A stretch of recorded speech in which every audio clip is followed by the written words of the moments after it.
Alright, Davao City update tayo dito. Araw ng Davao, 89th year or 89th araw ng Davao City. So update tayo dito. Anong ganap? Right after matapos ang Parada Davao. So ito na. Time check, alas 12. 10 ng tanghali.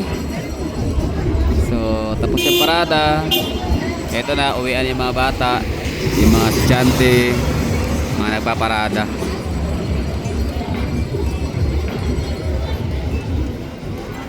So mamaya ulit alas 3 merong ano dito haganap, may event. So sa mga taga Davao dyan na may balak pang pumunta ng downtown area para mag-witness or sasaksihan ang Solidarity Walk, mamaya alas 3 magkakaroon ng assemble ng mga Solid Duterte supporter, mga Davaoenyo sa may bandang Rojas Avenue. Solidarity Walk, ibig sabihin nun mag-walking, no, from Rojas Avenue papunta dito sa Rizal Park sa may City Hall ground or San Pedro Square. So ito yung ganap dito. Just in case na nagtataka kayo anong itsura ng Davao City tanghali, syempre lunch break muna. Kumakain yung mga security personnels natin, mga bantay, no, para sa kaligtasan ng lahat, rotation yung mga yan. Tapos syempre yung mga government officials natin, city councilors, mayor, vice mayor. So lahat yan sila ay nagpapahinga ngayon, kumakain, ganyan, no? Tapos may mga meeting. As you can see sa mga Facebook post ng ating mga local news or local media sa Davao City like Sansar Davao, GMA, TV5, may mga bisita, may panahuin ng Davao City ngayon, no? Meron tayong mga national politicians or ano pa tayo, national leaders. Basta yung mga ano, mga nagtatrabaho sa Manila, no, ng mga politiko like Congressman Leveste, yung anak ni Loren Ligarda ng Batangas yan, congressman. Sino pa? Si Rowena Guanzon, kilala natin yan, no? Alam natin sino si Rowena Guanzon. Solid ka-camping ka, pero sumang-ayon siya ngayon, umanib sa tama. Sino pa? Si Congressman, si Attorney Vic Rodriguez, yung kumalas sa administrasyong Marcos, no, kasi di nga niya makaya na makita yung kabangagan na ginagawa ng administrasyon na pinaglilingkuran niya. Presidential advisor, parang ganyan, no? Basta something like that. Umalis siya. Sila dalawa ni Trixie Cross Angeles. So umanib siya sa tama, no? Ito si Vic Rodriguez. So Duterte siya ngayon. So hindi siya himod puwet ni BBM kahit pa napakalaki ng sahod, mali-balita ang doon, billions ang payola, pero di niya masikmura, di niya matim. Kaya ito, nakiisa siya sa mga Duterte kasi para sila na pinaglalaban, anti-corruption. Sa tama lang sana, no? Pero siyempre makapangyarihan ngayon ang kasamaan kasi nasa kanila yung trono. Hawak lang pera ng taong bayan. Anyway, so yun ganap dito sa Davao City, tanghalin tapat. Alright, ibig sabihin lunch break. So siyempre, hindi tayo pwedeng manatilan dito. Maglalakad tayo papuntang City Hall ground. So, isa to sa mga main roads Davao City, CM Recto. So dito tayo maglalakad sa kalye ng CM Recto papunta doon sa may San Pedro Square sa City Hall Drive.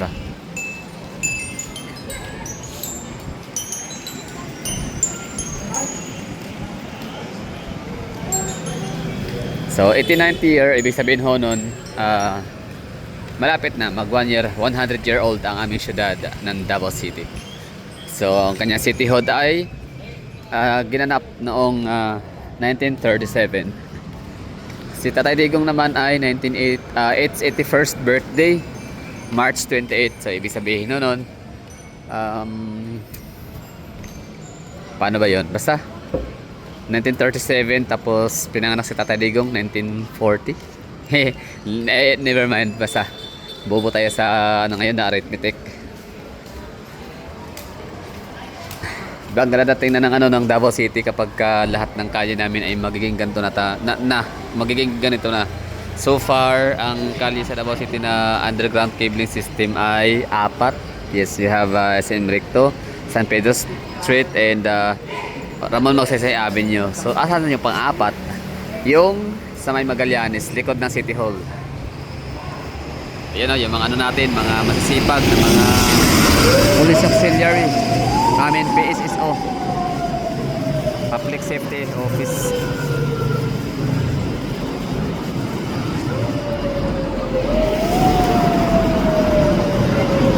Yan, 911. Ang Davao City, tinaguri ang ano no, green, modern, and smart city. High-end, no? High-tech yung mga ano dito kagamitan sa pagresponde ng mga sakuna kagaya ng sunog, baha, bagyo, lindol at kung ano-ano pa.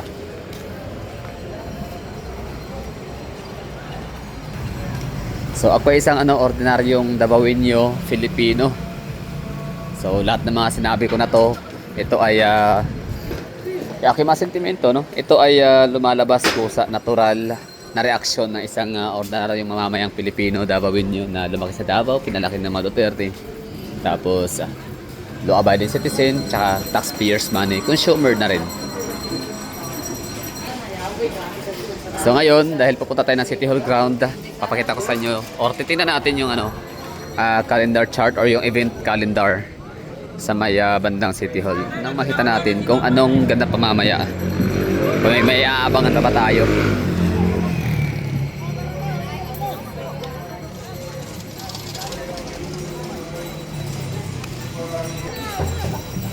So ganito lang kami dito ha, simple lang. Kahit pa napakayaman ng Davao City pero hindi kami ganun ka magastos when it comes to preparation. No, tama lang nagastos yung hindi ganun ka kuripot. Hindi naman ganun ka magastos, no. Yung walang kwentang basta na lang, no. Hindi pinag-isipang gastos. So dito sa Davao City hangga't maaari natitipid ang gobyerno ng Davao. Kasi at doon ini-spend yung pera sa talagang tama. Yung mas napapakinabangan ng mas nakararami, lalo ng mga kabataan, mahihirap, yung mga talagang nangangailangan. Yan ang mga good job namin dito. Diyan sila nang lilimos ha. Yan ang hihingi. Yan ay tawag nito, nagbabanat ng buto yung mga yan natitinda. Diba iba sa Davao City na yung kultura namin dito. Talagang iba yung kultura namin dito. Talagang masasabi mong unique. Yan naman, takin mo yan, badyaw yan. Sa ibang lugar yan, nandudura. Pero ito nagtitinda sila naglalako. Good job. Maging yung mga vendors namin dito, ambulant vendors, disiplinado yung mga yan. Well trained na kapag ka nagtitinda kayo, meron kayong sariling sako para lagyan ng mga basura. Right after kumain ng mga customer, edi yung mga plastic waste materials hindi nila basta-basta itatapon kung saan or hindi nila sa mahihirapan maghanap ng basurahan rather, kasi meron ng basurahan nyo, provided na basurahan yung mga natitinda mismo. Ito ha yung update dito sa Davao City. Anong ganap right after matapos ang Parada Davao. So right here at San Pedro Square. Ayun, may mga pa tayo dito, mga tribo. Okay, pasok tayo sa Osmeña Park. Since pahingahan, break time. Since break time, so maraming napapahinga dito. Ang pinaka main intention talaga ng Osmeña Park namin na to dito ay dito magpapahinga yung mga taong kumukuha ng mga requirements, papilis sa City Hall of Davao. Tapos naabutan ng cut-off or maaaring, yun nga, cut-off pwede na. Although meron tayong mga non-break policy sa mga opisina natin. Pero, syempre, mga tao, may mga rotation, no? O baka schedule, mamaya ka na ulit alauna, alas 2 sa dito, papahinga yung iba. Iwan ko lang kung may mga nagmamanicure pa ba dito. Kasi dati meron eh. Kasi may mga damat board, chessboard, or lamesa ba tawag dyan. Kasi yung board, di ba, natutupi, nadadala, nabibitbit yung lamisa. Ano ba tawag dyan? Chess table or table chess table. O, yan, mga PSSO natin ha. PSSO meaning Public Safety and Security Office. Yung sentro naman, Davao City Centro is Davao City Environment Office, yan. Central. Police Auxiliary. Alam niyo na ano isipin ng Police Auxiliary. PSSO. Diba ganda dito? Presko ng hangin. May lilim. Kasi daming punong kahoy. Ito hindi na siya open magdamag. Sarado siya, may gate, may mga pader harang. So by 6 PM close na tong lugar to dito. Kasi dati tinatambayan to ng maraming kung ano yung mga dito natutulog, nagiging dugyot yung lugar. Kita natin ngayon, di ba? Well maintained ang lugar. May mga pananim, may mga punong kahoy. Walang kalat, walang dumi. Pure pahingaan. Ito yung update natin sa Davao City. Update sa Davao City, 89th araw ng Davao. Right after matapos ang Parada Davao or Parada Davaoenyo. Osmeña Park. Malalaman mong isang magandang syudad or mayaman ang isang syudad. At malalaman mo na hindi kurakot ang mga namumuno dito or namumuno sa isang syudad. Unang-una, nagpo-provide sila ng maraming parks para sa mga taong bayan. Yes, maraming parks. No? So dito sa Davao City, magaling ba mga Duterte mamuno? Meron ba silang pagmamahal sa mga kababayan nila, mga constituents? The answer is yes. Simply because sa lugar pa lang na to dito, meron na silang ginawang 5 park, if I'm not mistaken, doon sa may Andres Bonifacio Park, Osmeña Park. Eto, ano pangalan ng park na to dito? Tingnan natin sa Task Force Davao din pala natin, no? Mga army pala. Yan na, Task Force Davao. So Bonifacio Park, Osmeña Park, pinasukan natin. Bonifacio Park dun sa may rotonda, ha. Paglabas mo ng Bonifacio Park, yun yung, Osmeña Park, yun yung Bonifacio. Wow, aeroplano. Tara, di ba ganda ng Davao City, no? Okay.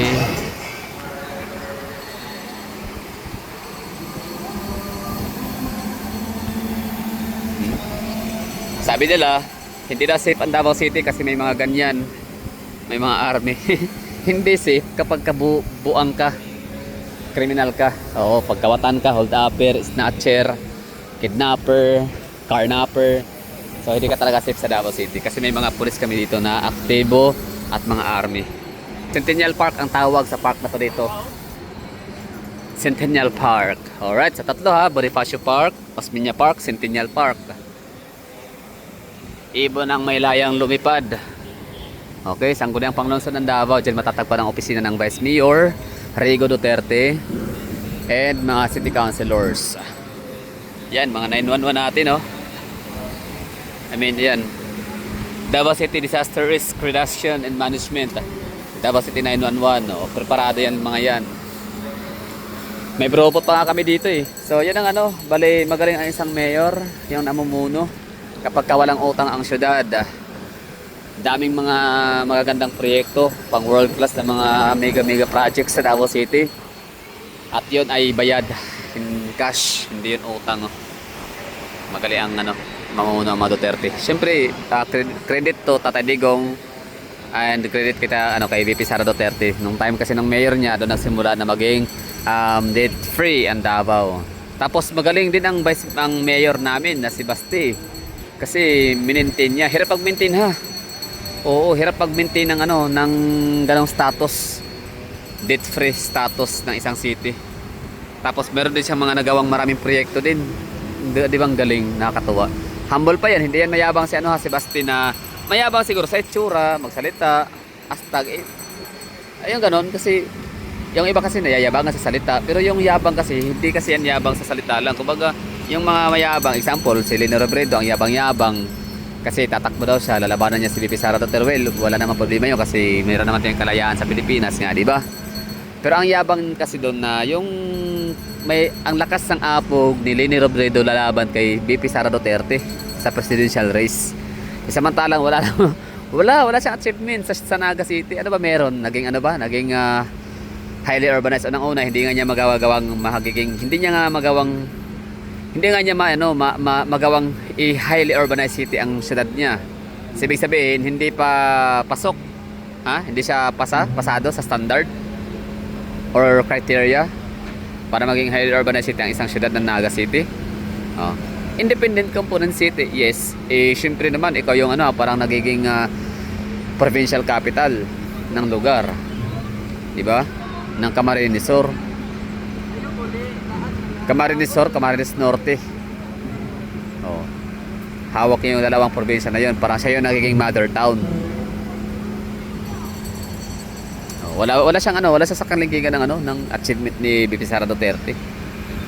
Si BP Sara Duterte, lang, take 1 lang, di ba? Pag-graduate niya, bar exam, pasado agad.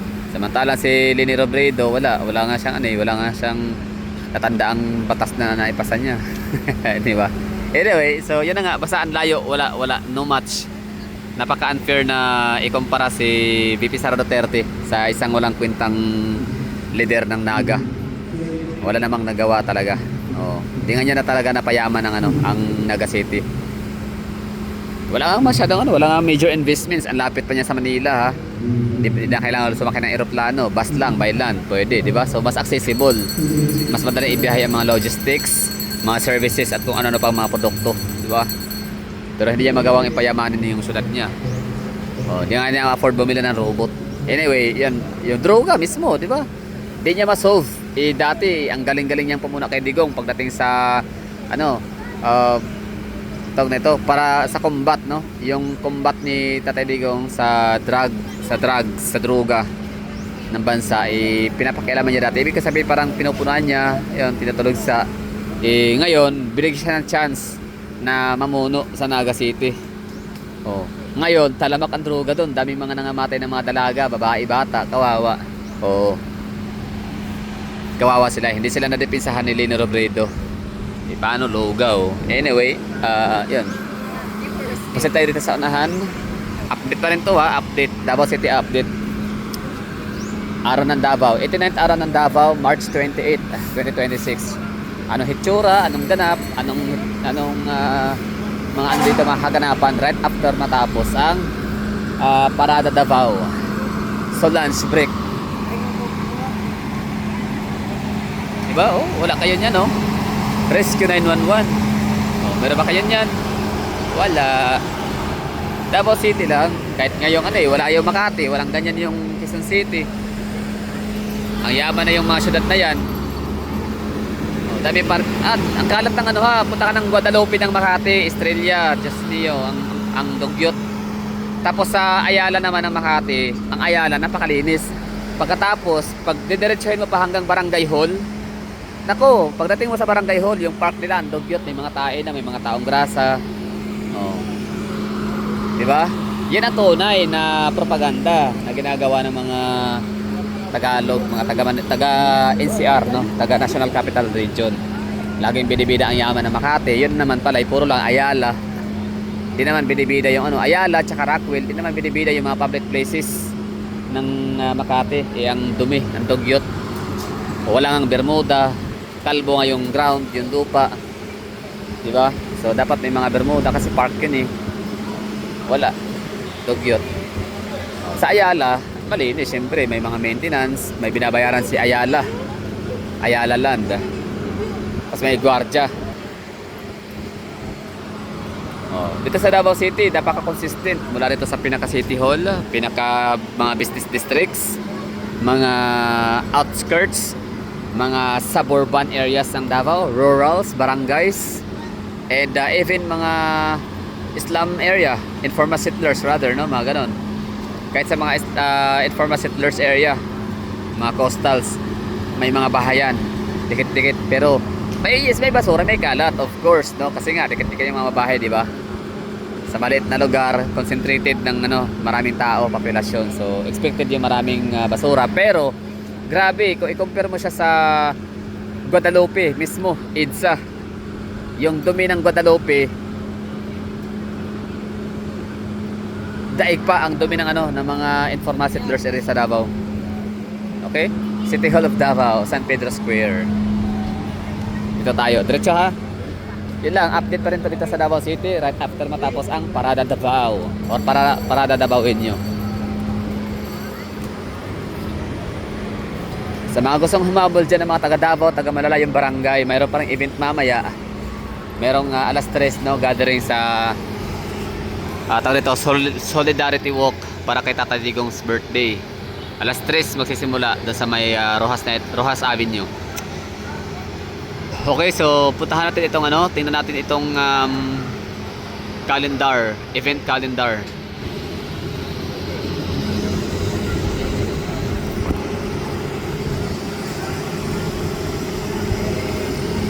Okay, March 10. Asa na ba yung ano? March 28, parada Dabawin nyo. O, yun na yun, no? 6 AM nasisimula kanina. Wala na tayo ano, makita dito. Wala nang ibang ano dito, makikita. Meron mamaya, konsyerto pala. Merong ano, konsyerto 7 PM dito sa San Pedro Square. So sa mga bagets dyan, no, mahilig manood ng mga konsyerto. Tungo na kayo dito, attack mamaya. Di ko alam kung sinong artist na pupunta dito, entertainer, pero baka meron yan, mga local, Davao and national, ganyan. Wala nyo na alam pupunta dito. Mercado Dabawenyo, March 28, Rizal Park, open ground. Meron daw dito mamaya, anong tawag dyan? Mercado Dabawenyo, pero parang wala man. Meron ba yun? Siguro yun. O tama. Rizal Park open ground. So yun yung open ground na yan, may stage. Yung mga rides wala, no, hindi siya naka-installed. Andyan lang yata siya kapag Kadayawan Festival and kapag Pasko o regalo, pamasko sa mga bata at mga feeling bata. Mga young and young at hearts.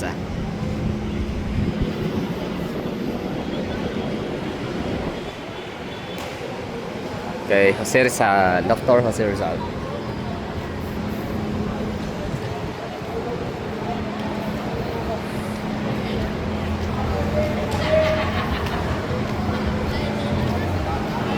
Event Marshal.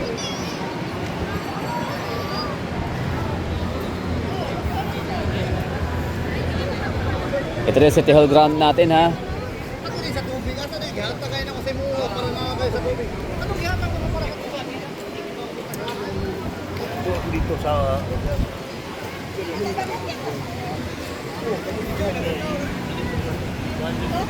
Alright. Our Centenarian City Hall. Well, ano siya, well preserved, well maintained. Mas lalo pinaganda ngayon, no. Binaguhan, pininturahan ng bago. At dati kasi ivory ang kulay, ngayon white na. O parang siyang White House. Yaman ng Davao, ha, bilyonaryo. I mean, hindi lang siya basta bilyonaryo, pang-5 talaga siya pinakamayaman sa buong Pilipinas in GDP. Number 9 in assets. Pero kita nyo, napakasimple ng City Hall namin. Daig pa siya ng City Hall ng Municipality of Carmen. Ano yun? North Cotabato. Bakit? Kasi may elevator dun eh. Yung escalator rather, no? May escalator. Nakapasok ko doon one time, way back 2014. Tagal na nun, or 2012 yata.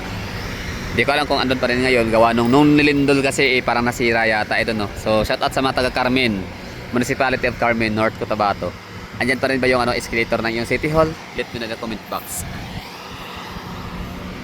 Yun na, ito yung ganap dito. So pahingahan, chill, relax. At mamaya, ayun, aarangkada naman itong mga ano natin, mga taga CCRMD, CD, RRMC, taga PACSO.